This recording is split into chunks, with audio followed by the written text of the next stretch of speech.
Hey everybody, how are you? I wanted to talk a little bit about underrated guitar players. We hear so much about overrated guitar players. I have a little list of guitar players I think are underrated, so I hope you'll watch.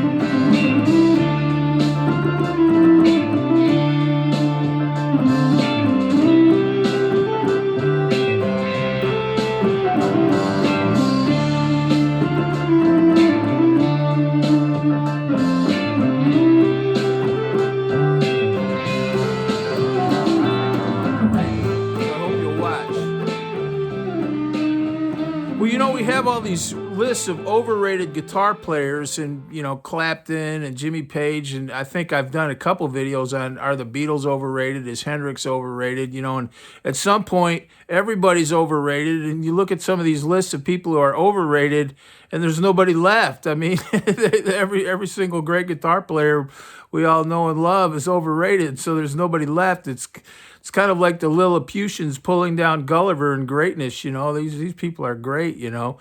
But it made me think a little bit about underrated guitar players. So I wanted to talk a little bit about. I have a little list here of underrated guitar players that I just thought I'd share. Just a couple quick things. I'm also not picking session players. I did a video a while back. I'll put a link to it. Guitar solos we took for granted, about some of my favorite guitar solos that we never really kind of noticed, not like Stairway to Heaven or Freebird, but kind of great guitar solos that fly under radar. I'll put a link to that, but most of the people on that were session players, so I'm not going to count session players or people that are behind the scenes in the Wrecking Crew or something, even though they're definitely deserving. But I'm talking about band players that I think are kind of underrated today. They don't get enough credit, and sometimes I don't think we remember them as much. The first one I put down was Rod the Bottle Price from Foghat. Foghat was huge, and I don't think we hear them much anymore. You might hear Slow Ride or, once in a while. But they had so many good songs, and Rod the Bottle Price is one of the great guitar players of rock history, and definitely one of the great slide players. And when you hear people talk about slide players, I don't think his name comes up enough. Man, he was just an awesome slide player. On all those Foghat tunes, you would hear so much good slide guitar, and that was all Rod the Bottle Price, and just good guitar just in general. And I think I saw them, and Lonesome Dave Peverett was the singer that had that great rock and roll voice, and he played a really good rhythm guitar and some real solid leads. But that Rod the Bottle Price sounded like Fool for the City, Drive Me Home, Stone Blue, I Just Want to Make Love to You, all those songs, and they were on the Home in My Hand. They were on the radio all the time, and he's just one of the great slide players that has ever picked up a bottleneck, and I don't think he gets enough credit, so I put him at the top of the list. And Foghat was just a super duper good band, especially some of their early and mid 70s stuff, like Fool for the City, and just great. The second one I put down was Randy Bachman from both the Guess Who and Bachman Turner Overdrive. What a great guitar player and songwriter, just real solid. And if you listen to those old Bachman Turner Overdrive records or the Guess Who, you always hear just perfect guitar parts. And he was a good lead guitar player, not real flashy, but he was just kind of one of those real in-the-pocket, solid, professional lead guitar player. Still is, he's still around. But I feel like he kind of disappeared off the face of the earth. And I even remember, maybe some of you can clarify in my mind, but about 30 years ago or something, there was some guy that was claiming to be Randy Bachman and kind of a Randy Bachman imposter. And Randy Bachman had been missing so much that he kind of was walking around saying he was Randy Bachman for a while. Now I notice Randy Bachman's around a little bit, but I think one of the things that happens is some of the people I'm mentioning haven't played as much, whereas Aerosmith and some of these other bands have kept playing all along. It just shows you how important it is to keep playing out there. But Bachman Turner Overdrive, and that's that classic 2 guitars, bass, and drums, just 2 guitar band, not that much keyboards. But oh man, Not Fragile, BTO2, The first album with Blue Collar. My personal favorite is Roll On Down the Highway, but I remember Not Fragile.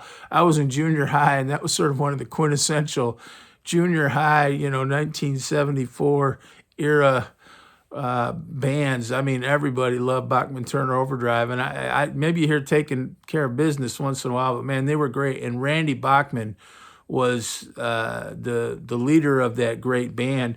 And the Guess Who too. He wrote These Eyes, American Woman with Burton Cummings. What a great guitar player. The third one I put down is Gary Richrath from REO Speedwagon. Just a great guitar player.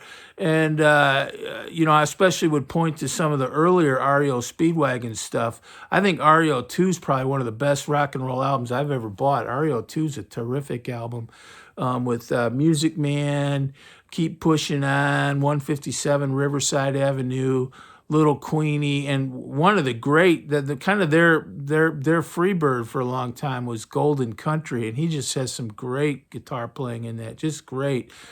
And it's really kind of sad what happened. REO took a turn for kind of commercial pop rock, power ballads and things, and I don't think Gary Richrath really agreed with that.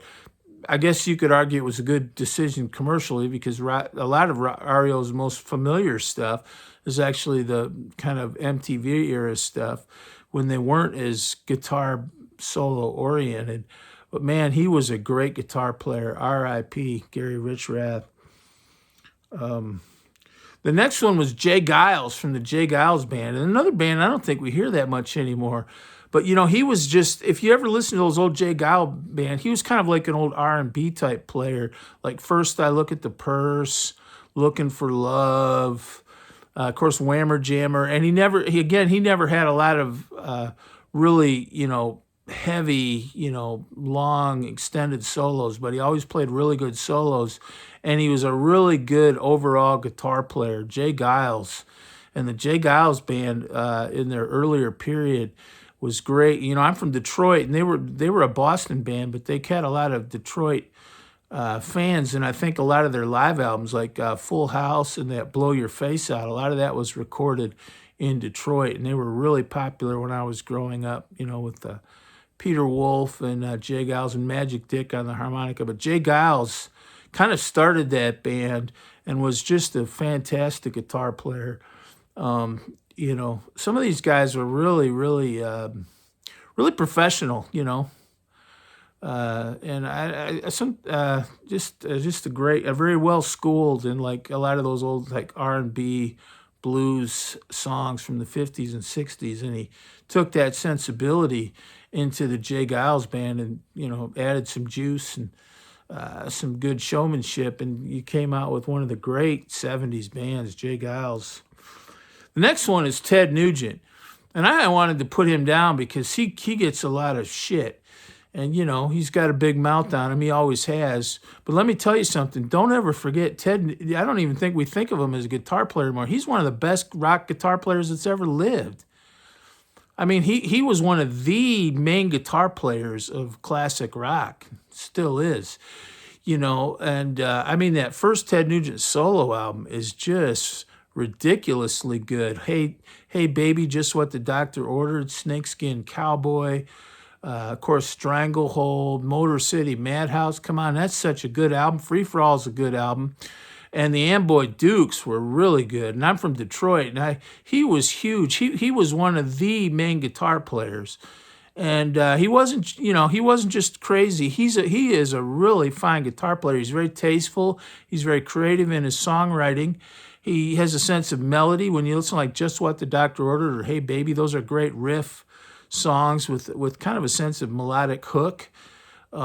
He's a very tasteful, smart guitar player. He's not just crazy wild man. I know he kind of plays that up, but he is a really fine rock guitar player, Ted Nugent. And we need to remember that once in a while, because I think sometimes people forget. Yeah, he's one of the great guitar players that's ever put on a guitar. Ted Nugent. Respect.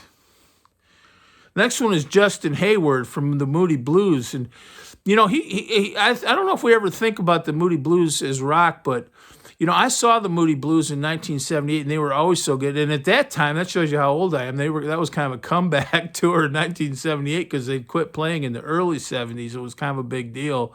Of course, now that would have seemed so young compared to now. But Justin Hayward got out there on "I'm Just a Singer in a Rock and Roll Band" and just played that bum bum bum bum bum bum bum bum bum. He just played a really really good solo in that A minor idiom, and it was just great. I mean, they sounded so good. And he's kind of like Randy Bachman or one of those guys. He just always really tasteful stuff. And they never were known for like big dramatic solos, but man, he played some great. Lovely to See You's got some nice guitar on it. But boy, he got out there and did that guitar on "I'm Just a Singer in a Rock and Roll Band," and you just said, man, this guy knows what he's doing. He is a rock guitar player, Justin Hayward. Next one is Mick Box from Uriah Heep, a band I don't think we think that much about, but I grew up listening to Uriah Heep. You might hear me talk sometimes about how we used to listen to albums before band when I was in junior high, and then looking back on it, that was kind of where I got exposed to a lot of pretty good music because some of my friends had older brothers and sisters, and they would bring in albums, and I was still kind of into John Denver at the time, and they would bring in like Led Zeppelin 4 or George Carlin we used to listen to. But one of the albums we listened to quite a bit was Uriah Heep Live, and that's just a really good album. July Morning, Sunrise, Sweet Lorraine, and that was sort of before they did like Easy Living and Stealin'. But his guitar playing was always really good. And again, they're kind of prog rock, but if you listen to like Sweet Lorraine and Sunrise, they're really catchy. It's not like some prog rock where you don't get a song out of it. They're really well done songs with a good melodic structure to them and good lyrics. But his guitar playing was always just excellent. And I was in a band that played quite a bit around Detroit when I was young, and could have been maybe better, made a few changes, but we were actually pretty good. But our singer was actually really good, and his signature song was "Stealin'." So I used to play the guitar solo kind of pretty close to the album, and that was always kind of one of our main songs, "Stealin'," when I should have been buying. But Mick Box is a great guitar player. Next one, Rick Derringer, great guitar player. You see him around. He's a Christian guy now, which I think's great. He's kind of like Mark Farner or some of these guys that have come to the Lord or whatever you want to say. But he still rocks out. But man, I just remember in the '70s he was one of the main kind of gunslinger guitar players. And you might hear me say I don't think they really had the concept of shredding all that much back then. Like that term, and sweeping arpeggios and things. But guys like Rick Derringer and Ted Nugent were kind of like the shredders of their day. The styles it was more a straightforward rock and roll style, but he was great. Rock and Roll Hoochie Coo. The other one I really like is Sitting by the Pool. Another good one. I don't think I just thought of him off the top of my head. I don't even think I've heard a song of his in years. Was Pat Travers. And he kind of, I think he was a little too young. He came out in the late '70s, early '80s, and right at the end of album-oriented rock when the radio formats were kind of changing, and he just kind of squeaked in under the bar with like Boom Boom, Out Goes the Lights, and that other one, Smoking and Drinking, Smoking Whiskey and Drinking something else. But I remember those were on there, and that was really good guitar playing. He had a lot of really good guitar playing. And I don't think they ever ended up playing him that much when they started calling rock classic rock. I don't think he's kind of like George Thorogood or he kind of sneaked in right at the end of the old album-oriented rock format, but really, really great guitar player. And the last one was Steve Miller, another great guitar player. And you know what? He's kind of one of these guys that, again, like kind of maybe like Justin Hayward. You don't see him play big solos all the time, but boy, he sure could. And I remember like the early Steve Miller, even before he had a lot of his big hits like "Fly Like an Eagle" and "Big Old Jet Airliner" and Jungle Love and all those songs, Abracadabra. But I remember old Steve Miller when he did like All Along the Watchtower and Living in the USA, and those were really good, kind of vintage style, classic rock, album-oriented rock, and really Steve Miller was awesome. Great songwriter. And his guitar playing was always in the service of the song, but he was definitely a guitar oriented artist, and his good guitar playing was always front and center in those albums. He didn't have songs like Freebird, but he always did have good guitar playing kind of laced through there. Sometimes you wouldn't even hear him play a solo much, but it was always really good rhythm guitar, and when he played solos, they were always really good. So. But I just wanted to say that, we talk about overrated. I get kind of tired of that. Sometimes even kind of half ticks me off. You say all these great people are overrated. Who the hell are you to call Eric Clapton overrated? I mean, you have a 60-year career? I mean, people, the little people want to tear down greatness. It's something that you see in so many things. These people are great, but I sometimes think these names I've mentioned, they were also great, and they were also just about as popular as anybody else back in their prime. But for some reason, I don't think they get a lot of attention today. And in that sense, they definitely are underrated. Those are 10 great guitar players. Well, thanks. God bless.